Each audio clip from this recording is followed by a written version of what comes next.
Hello students, TET ఇంగ్లీష్లో previous year question చూద్దాం. Oranges are cheaper than apples. Choose the positive degree of this sentence. So ఇక్కడ మనకి oranges are cheaper than apples అనడమ్మా. అంటే రెండిటి మధ్య కంపారిజన్ చూడండి. ఆరెంజెస్కి యాపిల్స్కి మధ్య కంపారిజన్. సో కాబట్టి మనకి ఇప్పుడు ఎప్పుడు కూడా ఏమొస్తుందంటే సో యాజ్ అని కానీ లేదా యాజ్ అని కానీ రావాలి.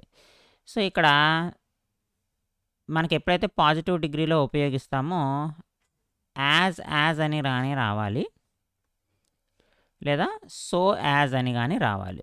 సో ఇక్కడ చూడండి, apples are the cheapest fruits అన్నాడు.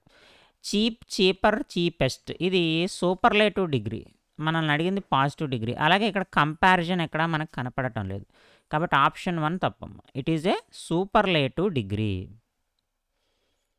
ఇది సూపర్లేటివ్ అమ్మ. No other fruit is as cheap as apple అంటున్నాడు. కానీ ఇక్కడ ఆరెంజెసే చీపర్. యాపిల్స్ కంటే ఆరెంజెస్ రేటు తక్కువ, చవకగా వస్తాయి అంటున్నాడు. కానీ ఇక్కడ ఏమంటున్నాడు, యాపిల్స్ కంటే చవకైన ఫ్రూట్స్ ఏవి లేవని చెప్తున్నాడు. కాబట్టి ఈ అసలు పూర్తిగా సెంటెన్స్కి ఇది ఆపోజిట్ ఉంది.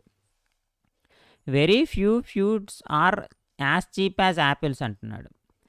సో ఇక్కడ కూడా మళ్ళీ యాపిల్స్ అనేవి ఇక్కడ చీప్ కాదని చెప్తున్నాడు. కానీ ఇక్కడ యాపిల్సే చవకైనవి మిగతా ఫ్రూట్స్తో కలిపి అని చెప్తున్నాడు. కాబట్టి ఇది కూడా మనకి ఇచ్చిన సెంటెన్స్కి ఇది ఆపోజిట్లో ఉందమ్మా. ఇక్కడ చూడండి, apples are not so cheap as oranges. చూడండి, ఇది కరెక్ట్గా సరిపోతుంది. నాట్ సో ఉంది, యాజ్ ఉంది.